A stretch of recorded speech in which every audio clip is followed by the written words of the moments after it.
उपासक को चाहिए कि मन को दोनों काम करने चाहिए, दुलार भी करना चाहिए और ताड़ना भी करनी चाहिए, डांटना भी चाहिए। जैसे मन है, कह रहा है कि आज हमको ये पाने की खीर पाने की इच्छा है, बहुत ठीक। हमारी प्यारी जू की आश्रय वृत्ति है, अगर है तो तत्काल व्यवस्था करो, भोग लगाओ और पाओ, कोई नुकसान नहीं होगा। अगर नहीं है तो मन से कह दो हम तो राजी हैं आपको दिलाने के लिए, लेकिन अब आए तब ना, कहां से आए, प्रभु भेजे तब ऐसा है। हमने सुना है, पूज्य श्री मथुरा दास जी कहते थे कि मन को बहुत इसको हठपूर्वक भी नहीं तो कोई छोटा मोटा नहीं, इतना बलवाल है कि ये सब तुम्हारा बंद करवा देगा, पाठ पूजा सत्संग सब बंद करवा देगा।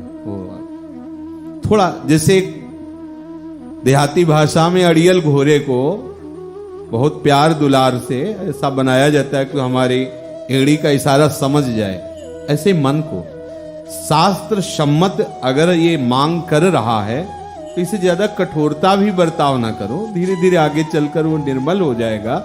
लेकिन शास्त्र विरुद्ध यदि कोई बात कर रहा है तब तो डांट देना, झट अनेक जन तेरी बात मानते हुए हो गए, अब तेरी बात नहीं मानेंगे, तूने बहुत नचाया।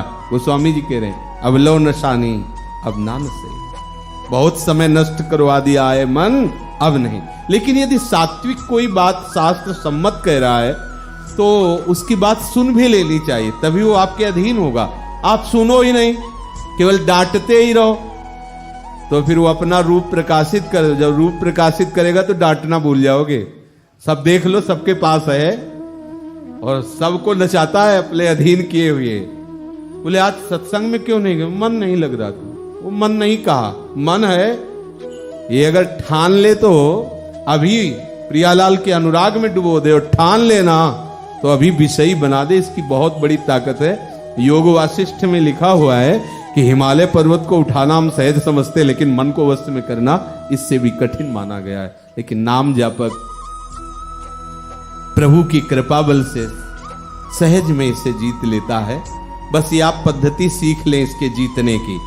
जब ये आपको भगवत विमुख करने वाली चाल चलाए तो आप मानना नहीं इसकी बात, डांटना, प्यार से भी समझा सकते हो कि देखो आपकी बात, हर बात हमने मानी, पीछे के जन्मों में मानते ही रहे, तू ही तो घुमाता रहा है, जब से सृष्टि हुई आज तक यही घुमाता रहा है, यही हमारे जन्म मरण का हेतु रहा है, यही हमारे दुख सुख का हेतु बनता रहा है, यही हमारे जागृत स्वप्न सुसुप्ति का हेतु बनता रहा है।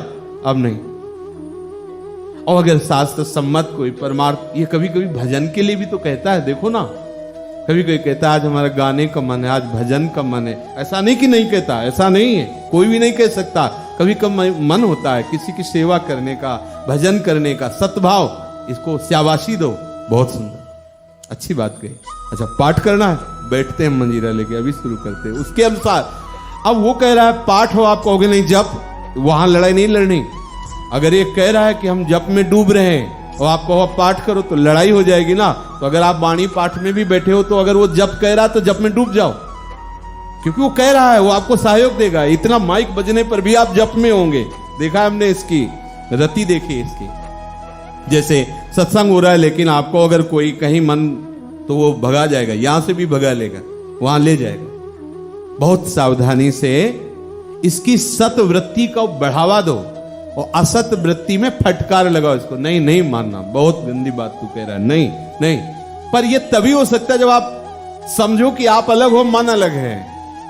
या तो हम मन में तदात्म रहते हो, जो आता है वो करवा लेता है। छोटी छोटी बातों में हम परमार्थ विरुद्ध हो जाते हैं, छोटी छोटी चेष्टाओं में हम अपने आप को भजन से रहित कर देते हैं। यदि आप शास्त्र विरुद्ध आचरण करेंगे तो भजन का उत्साह नहीं रहेगा, लिख लो ये बात। यदि आप शास्त्र विरुद्ध आचरण करोगे तो बिल्कुल परमार्थिक वृत्ति आपका उत्साह नहीं पैदा करेगी।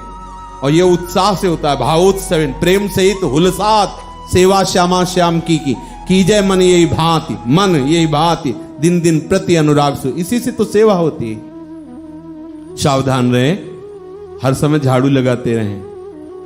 कहां? नाम की। जब ये आपको ज्यादा परेशान करने लगे तो हमारे पास बहुत बड़ा बल है, श्री जी प्रियालाल, इनके सामने रखो इसकी बात, देख लो प्रभु, आप देख लो। और वो देख लेंगे, जैसे लोग नहीं कहते अब हम तुम्हें देख लेंगे, वो देख लेंगे इसे। जितना उपद्रवी है ये सब उपद्रव शांत कर दे। बहुत बड़ी सामर्थ्य हमारे पास है। हमारी जो लाडली लाल है ये हमारी सामर्थ्य है, ये हमारी साधना भी है और हमारे साध्य भी है। आप लोग बात करा करो ना प्रियालाल से, जो घर में नाम विराजमान की हो, रूप विराजमान की हो। अरे जब कण कण में है तो उसमें भी तो है ना, तो आप कभी शिकायत भी किया करो, मन की शिकायत किया करो, अपनी स्थिति की बात किया करो, कभी कभी उनसे बात किया करो ना कि कब कौन सी दिन तारीख निश्चय किया है कृपा की। कर दो ना कृपा, जिससे मन प्रपंच का चिंतन छोड़कर आप में लग जाए। प्रियालाल से बात करो, बहुत कृपालु है, उन्हीं से बात बनेगी। हाँ, उनके नाम से और उनसे जब आप उनसे बात करोगे तो निश्चित। लेकिन एक बात है, प्रियालाल सुनते हैं हृदय की बात। आप हृदय से आर्त भाव से कहोगे पक्का सुन लेंगे, नहीं वहां आवाज नहीं पहुंचती। प्रियालाल की आवाज सुनने के लिए और प्रियालाल तक आवाज पहुंचाने के लिए, दोनों के लिए आर्त दैन्यता आवश्यक है। अगर आर्त भाव से पुकारोगे तो आराम से सुन लेंगे, हल्ला मचाने की जरूरत नहीं, वो ऐसे भी सुन लेंगे। आप मन से भी बात करोगे तो भी वो सुन लेंगे। अगर भाव नहीं है और आप ऐसे, तो फिर आपको उत्तर नहीं मिलेगा और वहां सुनाई नहीं देगा, नहीं सुनाई देता। प्रियालाल को आर्त भाव सुनाई देता है, दैन्य भाव सुनाई देता है। हम प्यारी जू से उनके लिए रोएं कि मेरा मन आप में नहीं लग रहा, आपके नाम में नहीं लग रहा है। देखो कैसे कैसे कुमार्गगामी बातें सिखा रहा है। प्यारे जू आप अपनी चरण प्रताप से इसको डांट दो, इसको संभाल दो, पर इसके कहने के अनुसार मत चलना। अगर इसके कहने के अनुसार चलोगे तो फिर नाटक होता रहता, भक्ति नहीं होती। बिन विवेक वैराग्य भक्ति बिन सत्य न एको मानो, भगवत विमुख कपट चतुराई सो पाखंड नहीं जानो। पाखंड बहुत बढ़िया सजा के होता है, लेकिन सत्य भक्ति का जो स्वरूप है वो तभी आता है जब हम शास्त्र विरुद्ध आचरण नहीं करते। चाहे जितना बढ़िया प्रवचन कर लो, चाहे जितना प्रवचन सुन लो, अगर शास्त्र विरुद्ध आचरण करोगे तो भक्ति का अंकुरण नहीं उदय होगा।